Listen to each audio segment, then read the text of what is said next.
everybody, and welcome to the Happiness Discipline Podcast. I am your host, Sean. Our guest is also named Sean, spelled the right way. Love it. This is the second Sean I've had spelled the right way, so I can't name this one like Sean Squared or something. Nice. I was introduced to Sean Swarner in a group, like a networking group, and it's funny, sometimes in those groups you do tend to get a lot of introductions, and man, when I saw it heated, I was like, this is my guy. We got to talk.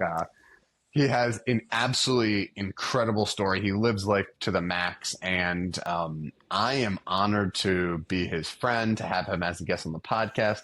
And I was going to do an introduction, but he's literally accomplished so much that I wanted to ask him to non-humbly share a little introduction around yourself. So, Sean, if you don't mind telling people who I have the pleasure of speaking with. Yeah, no problem at all. But what I also thought was funny, which before we started recording, we didn't even think about this. We're both dressed very, very similarly, dude. Yeah. Same name, same spelling, same shirts almost. That's insane. Yeah. That's good. Non-humbly. That's going to be difficult to do, but let me give it a shot. So I have been voted one of the top 10 most inspirational people in history. I have shared stages with country presidents, Nobel Peace Prize winners. I was good friends with Archbishop Desmond Tutu. I'm the only person in history to climb Mount Everest. I've climbed the highest mountain on every continent. I've skied to the North Pole. I've skied to the South Pole. I've completed the World Championship Ironman triathlon in Hawaii. I have also recently run 7 marathons on all 7 continents in just 7 days. I've been on all the morning talk shows. I was on Steve Harvey. I've been on pretty much everything you can imagine. I've won the Golden Piton Award in climbing. I was born and raised in Ohio, and I actually have the state of Ohio Sean Swarner Recognition Day. And I have a key to the city from where I was born and raised, which is pretty cool. But everything that I mentioned, the mountains, the adventures, I did with one lung. After 2 terminal cancers, a prognosis of 3 months to live, 14 days to live, I was in a medically induced coma for a year of my life. I was read my last rites, and I was given a 0.000000001% chance of living. What was the turnaround point? I think the turnaround point was just understanding how you see things and how you talk to yourself can predict your outcome. Like, I remember my first cancer was 13. I remember very vividly. I was on my hands and knees. My hair was falling out in chunks, right? It was clogging up the drain from the chemotherapy. And I remember just absolutely sobbing. But at 13, that's when they told my parents, hey, your firstborn son has 3 months to live. And I remember projecting into the future 3 months. And I had this image in my mind of my mom, my dad, and my younger brother, my family, sitting at the dinner table, except there was one empty seat. So at that point, I didn't have, just my own life to fight for. I was fighting for my life and my family's life, and what they were hoping would happen. So I think the turning point was finding that deeper purpose, but also not being focused on not dying, but focusing on living. Just that simple perspective shift, I think, changed everything. Along with modern medicine, family support, prayer, just that inner will to move forward. I think everything lined up perfectly. This is going to be the central theme of our conversation, because more than the hiking, the fitness stuff, this is something that we connect on deeply. First of all, congratulations. You don't seem like someone that needs external validation, but congratulations. Appreciate that. I can't tell you how timely that message is for me personally. So I'm at an interesting point. I hope maybe this is useful for people to hear, but you hear a lot of times someone won the Super Bowl and then isn't happy, right? It's not like their life changed or whatever. I didn't win the Super Bowl. I wish I was a professional football player. But a lot of like major things I wanted to do. I just turned 32. I have multiple successful companies. I've hit income goals, grew the income goals, hit them. I'm getting married to my fiance, who's my best friend this year. Done 50, 100, 200-mile runs like that have been fun. Traveled everywhere in the world, met my 10 favorite authors, like all this stuff. And I'm like, whoa, I still am stuck with myself when I try to go to bed at night, and I put on a random podcast of someone that I like. And he said, if your why statement doesn't include other people, you will run out of steam. Mm. And I was kind of feeling like, not like I was running out of steam, but I was like, I don't know, what am I going to run 300 miles? Like, it's like, what are you going to keep? Like, I saw that I could run out of steam. Right. And I want to hear a little bit about that. So we're talking about a 13-year-old not able to live to everything you've done. And you feel like that decisive moment that you're going to live with more people or live for more people beside yourself. You feel like that was a major part of, your success story. Humongous. And it's excuse me. It's interesting that we're having this conversation because we didn't even plan this at all, but I'm finishing up the final edits to my new book. I have a couple books and I have a film on Amazon, but this new one I think is going to resonate with you really well. Even just the title. It's called The True Summit Method. And it's going to help people avoid those false summits. Because when I reached the North Pole, I mean, the camera was there and everything. It was a culmination of the Explorer's Grand Slam, which I think sounds like a Denny's breakfast platter. I wish they'd rename it. But it's the 7 summits and the 2 poles. And I remember the camera panned over, like, Sean, you just completed something no one in history's ever done before. How do you feel? And for the camera, very similar to what you were talking about, on the outside, I was like, oh, I feel awesome. This is fantastic. This is great. But inside, I felt hollow. I went home, I was depressed for about a month, and I realized I was just checking these boxes of adventure. And, I had the $1 million paycheck of the adventure world, but I still felt like there was something else. And it took me a long time to realize that I was chasing these false summits, things that you, from the outside, look very impressive, but on the inside still leave you hollow, because success doesn't equal fulfillment, right? So I'm sure you've been there. I'm just laughing because like the term false summit, it's pretty clear what it means. Yesterday, I climbed a pretty big mountain. The one, so you have the Patagonia logo, looks at the Fitzroy, Cerro Torres, Cerro Solo. I'm in El Chaten right now, and I climbed the mountain Loma de la Pizares, I think. That looked right at them. Man, this was a ridge line that was like false summit. Each one could just rip your heart out. You're like, yes. Oh my God. Like, so yes, false summits, man, they look appetizing. They do. And it happens in real life too. Like you think once I arrive here, I'm going to feel that way. Right. So this book is really helping people dive into what you're talking about. I'm coming back to that in a second. And I was bringing it up on my computer because I'm going through these final edits. And after each chapter, I want people to answer these questions. So the second chapter is all about going through the first cancer, right? And you're converting your pain into power. So the first thing is I want people to know the impact of your presence and absence. And I'm actually reading directly from the book. Picture the people who would feel your absence the most. Write their names down: family, friends, a community, a future child, people you have vowed to serve. Now visualize a scene of them in your life or in their life without you in it. Right? And then also continue that. Why does it matter to you? So then the next thing, bringing back the goals into this. Okay. Number 2 is unfulfilled dreams and lasting regrets. List something you would never regret accomplishing If you had 1 year left, what project, relationship, or legacy would you regret not doing? Make a short list. Don't filter for practicality. And then this is where it brings it in. Number 3, right? Create a tiny daily anchor. Look at the people from question 1, those who would feel your absence most. Then look at your dreams from exercise 2, question 2, what you'd regret. If you were gone, those dreams and lessons would disappear with you, and the people who mattered most could never share that with you.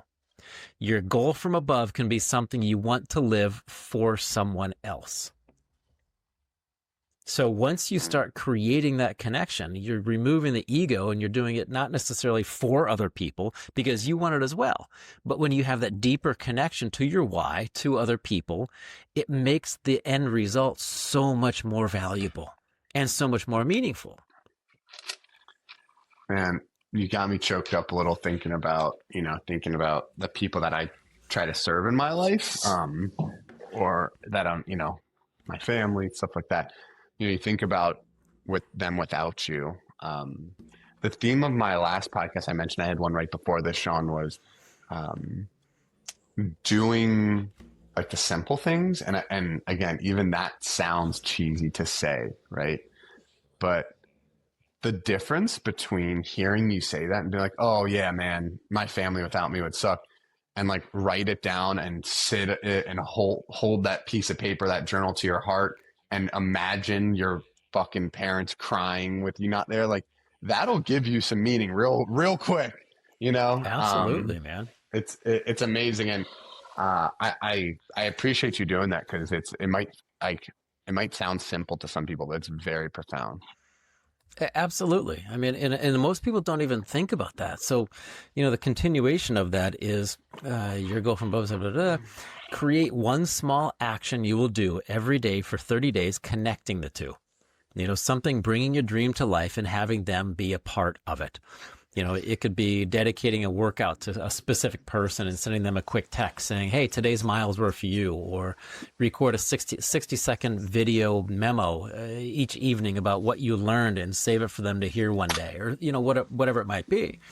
But now you're taking it a little bit deeper, as like what you said. So many people can look at it as a superficial exercise, but once you really get granular into it, it has an emotional impact on you. And when you have that emotional attachment to the end result with other people, and you're sharing that success together, now whatever's within you is always going to be stronger than whatever gets in your way. Yeah. There's a beauty to that, right? You gotta become this unstoppable force. Yeah. So I wanna come back to it. So bringing others into it, that seems like a huge thing. You also very clearly basically said that, and tell me if I'm paraphrasing wrong or whatever, but that and sometimes like your future, including life or death things, can be a choice. Tell me about that, because a lot of people feel like victims, man.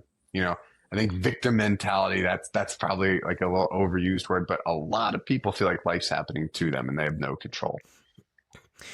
That's interesting. And if we had the next 3 hours to talk, we could really dive into this. But I know a lot of people who have that victim mentality, and I'm just going to stick with the cancer lane because I know it so well. So many people come out from something traumatic like cancer on the other side, and they either bury it, they don't want to talk about it, they have that victim mentality, or they become thrivers. And so many people don't understand that your perspective can choose. You can choose a perspective you want, and you can either bounce back from something, which I don't want to do. I want to bounce forward from it, right? I want to use what I've been through as my superpower. And from the right perspective, I now know by looking back at it, all of us have survived 100% of life's most difficult moments so far. And that's a pretty freaking good record. But people don't see it that way sometimes. They're like, I'm going through a difficult time. Yeah, well, you went through 1,000 other difficult times, and guess what? You're still here. So you can use what you've been through as your strength with the right perspective. So you can go through and have that victim mentality of, oh my God, why this happened to me? Or you can have the survivors or thrivers victim mentality of, oh my God, why that happened to me? I don't know, but I'm still going to move forward. Yeah. Sean, I think we're having some more alignment than we anticipate. So the intro to this very podcast that we're going to get, the intro is static, is that every moment in life has a bright side to it. And I continue to say that you might not, the negative might not outweigh the positive, but that's actually irrelevant. It's just where you choose to focus. And avid listeners of this might have heard me tell this story. Today is actually 6 years of my grandfather passing, 6 years of me having this podcast. And they started with the same thing because my grandfather had Parkinson's his whole life. People 5 times in my life, they said he has a month or less to live, and he lived for 28 years with Parkinson's. Wow. They put him in hospice. They stopped his feeding tube. They stopped his IV. And we were putting a sponge on a stick, like in his mouth, to like drip him some water when he looked like, he always looked parched. He was in a bad state, just like keeping him alive, right? So it was so bad that I got in a car and drove 15 hours from Wisconsin. My brother came down from New York. People flew in, took time off work. It was like, let's get together and do this. And support and be a part of a family. And, I'm Jewish, and in the Jewish tradition, you have the funeral the next day or 2 days later. So we're all there for that. And, my dad and my mom are separate. So I used to be with my dad Tuesdays and Friday nights. So I stayed at my dad's, and then I woke up the next day and we didn't hear any news. So worked a little bit, worked out, went into hospice, hung out there. We had dinner as a family with my uncles, my grandma. As sad as it was beautiful. And then we went to bed, and we woke up the next day, and I woke up really scared because I woke up first, and I was like, I don't want to check my phone, and nothing happened. And I was like, whoa. So that went on for a few days, and I looked at my dad and I said, dude, we just hung out for a week straight. I've never hung out with my dad for a week straight. I just didn't have that growing up. I also saw my grandma 7 straight days. 29 days later, with no food and drips of water, my grandfather passed away. 29 straight days. I had dinner with my grandma, my Uncle Bradley, Aunt Elizabeth, Uncle Fred, Aunt Tammy was there, my brother, my cousin Cole, my cousin Jason, who I haven't seen in 10 years, my dad, my mom, who even though she's separate, she was down, 30% of the days. My friends were there. And that was one of the worst moments of my life. And it had to be one of the best months, if not the best month of my life. Family dinner every single night, and everyone's in their highest state. It was just amazing. And, it just comes to show that it's yeah, you can look at the bad or you can look at the good. It's totally your choice, though. Absolutely. Do you think your grandpa kind of, I don't know if it was consciously or subconsciously, knew that the family was together, and he's like, I'm going to hang around and for as long as I can just because they look happy? I fully do. That's his personality. Yeah. That's awesome. Yeah. Wow. Yeah. Yeah. It was pretty cool. I want to switch gears a little bit. I don't know if lighten it up is the right word, but I want to hear about some of your adventures, man. What's one of your favorite ones? What was skiing to the poles like? Because it's more like cross-country skiing, right? Yeah, very much like cross-country skiing, not like downhill skiing. Oh yeah, I we think were kind of everyone thinks on the poles are like skiing. these magical things. I want to hear what. The South Pole, when we went, there's summertime, so I think it was in January. The sun just did a giant halo in the sky, and this is what's crazy because of the giant hole in the ozone down there. In the tent, right? Say the sun was over here on my left side. because the radiation was just destroying everything on one side. It was like 80 degrees on one side. And as the sun kind of went around the tent this way, I would slowly zip up my 40 below sleeping bag, and my tent mate would slowly unzip his. So in the space of maybe 8 feet, it was 80 degrees and 0 on the other side. Intense difference. I mean, it was, I have experienced nothing like that before in my life, just because the radiation was so intense. Is that why the sun is so strong in Patagonia where I am? It could be. It's the whole, because the other day we were sitting outside and my fiance was in shorts and a tank top, and it was so hot we had to get shade, right? And then we looked and it was 57 degrees. And I was like, that's not so hot that you can't sit. It could be because the radiation is so intense.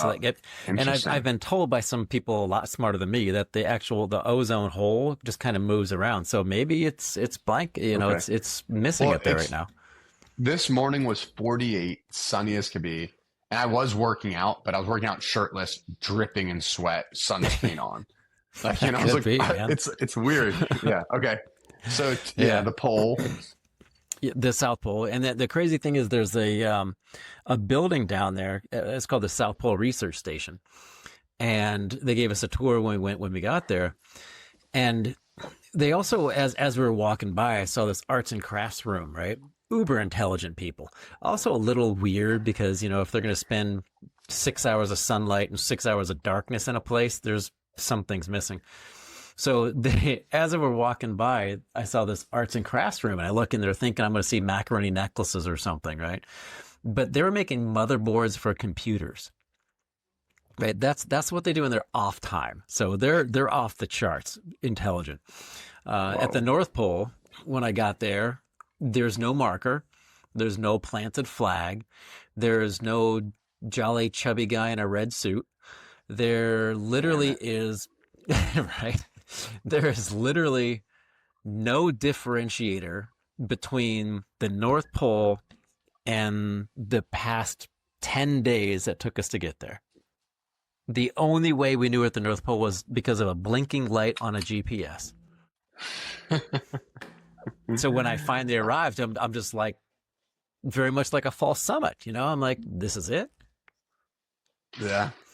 Well, it probably really hit emotionally hard, because at that point it's, wow, why did I do this? Right? It's like, talking about the journey was the point of it all really hits there.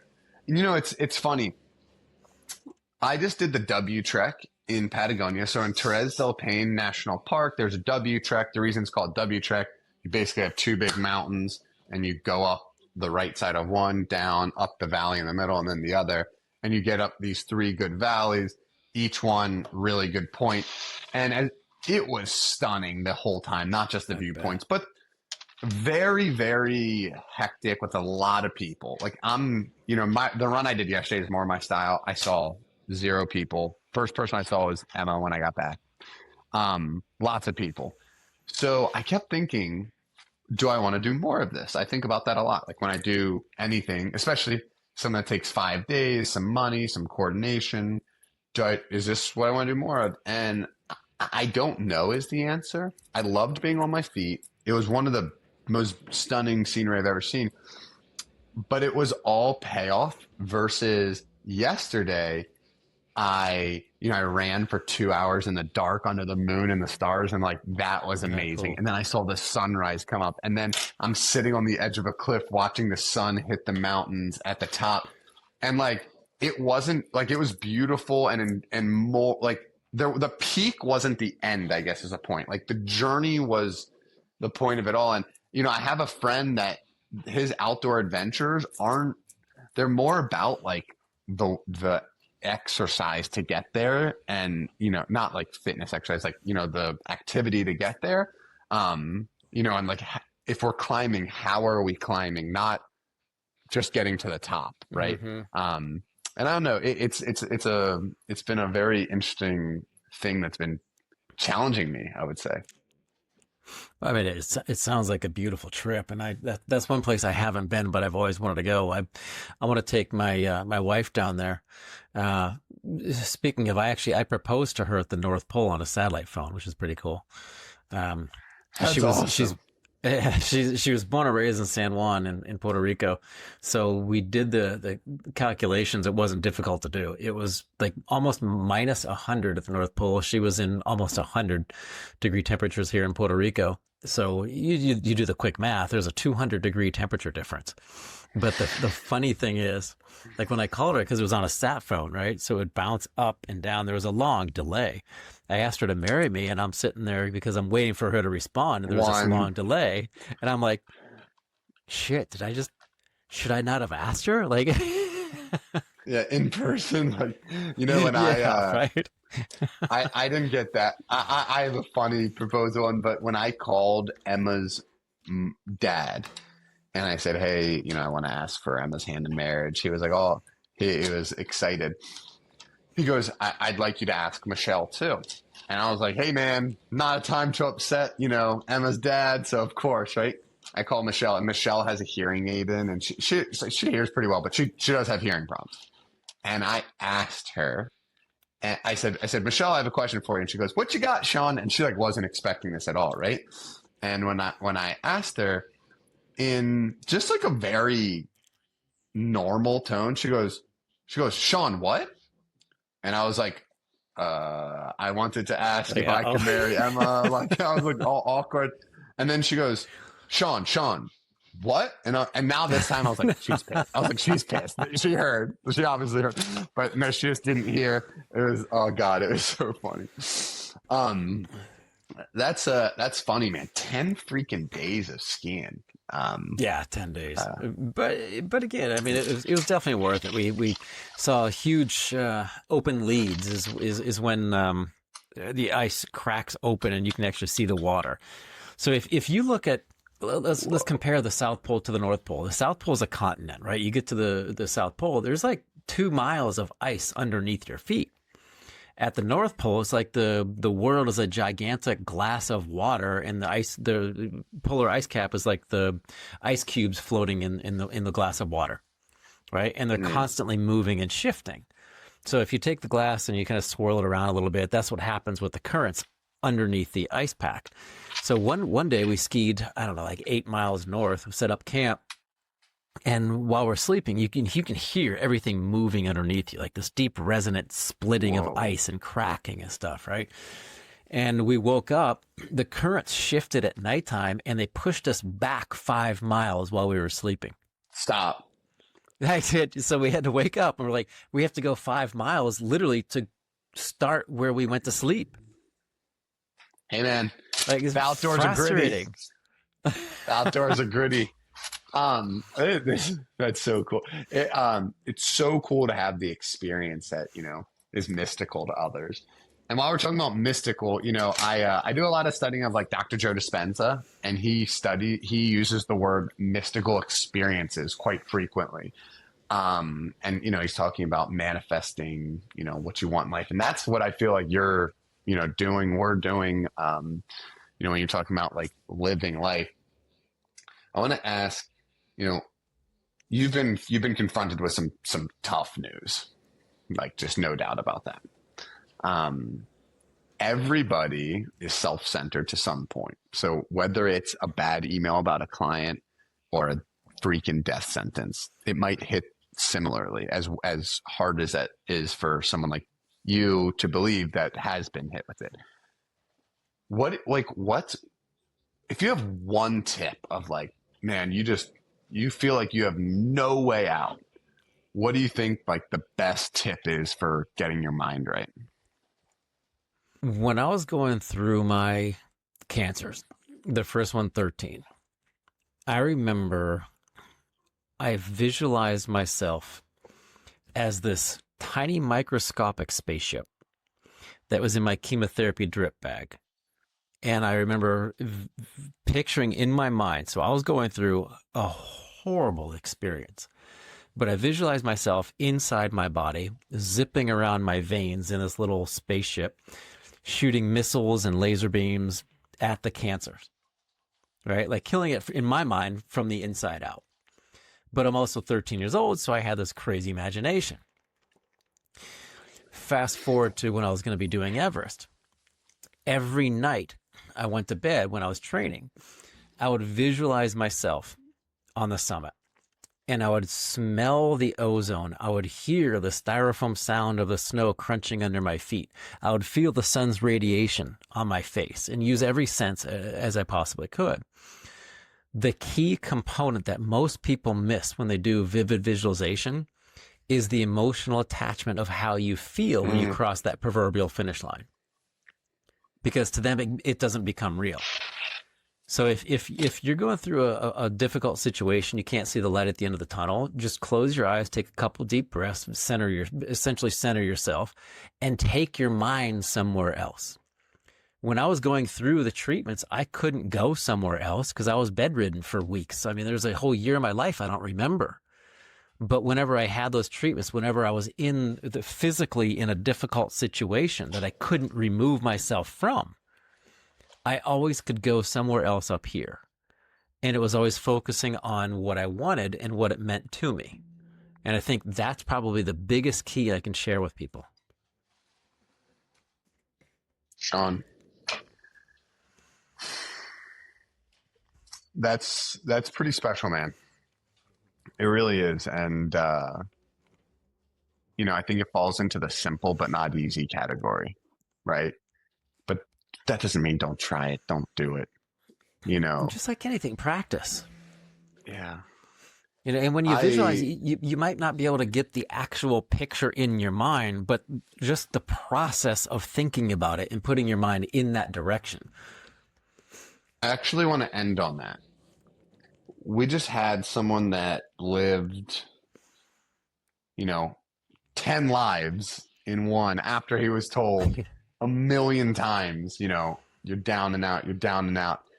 And he dropped the one key, and it's something that everyone can do from anywhere, anytime, with any amount of money. Dude, thank you for that, man. I mean, I've had a little taste of how visualization and emotionally tapping in and using my senses has helped.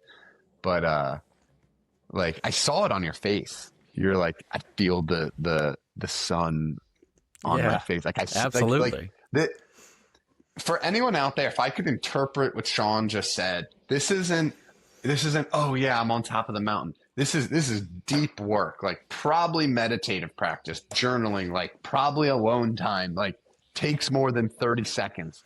But if you're feeling stuck, like please try what Sean's doing, for not for me, but for you.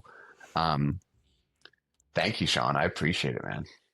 My pleasure, man. And we talk about a lot of that stuff when I go up Kilimanjaro. We talked about it before, but you know, I take groups up every year. Yeah, and it started off as a fundraiser for a cancer charity, and it still is. We pay for a survivor's trip every year, and then it's the responsibility of the survivor to raise funds for next year's survivor, right? Paying it forward. And anyone can go. You don't have to raise funds, but we have turned it from an expedition to more of an inspedition. So it's an inward journey through an outward adventure. I love that, man. If anyone's interested in going up Kilimanjaro with Sean, July 5th to the 18th? 5th to the 18th, yeah. 7 days on the mountain, Sean, and then a 4-day safari. Yeah, and he's tapped in with the community there. This is not an opportunity you can get elsewhere. So just reach out to me and I'll connect you guys. You know, reach out to me on Instagram or, yeah, Instagram's probably the best place to do it. But cool. Sean, man, you're an inspirational dude. I appreciate you. Yeah, I'm excited to connect in Colorado when we're both absolutely, back. man. Absolutely, I'm excited too. I'm excited for your wedding. You're gonna have a good time. I am too. It's gonna come up quicker than we could imagine. But well, Sean, thank you so much, man. I appreciate it. My pleasure. Thanks, Sean.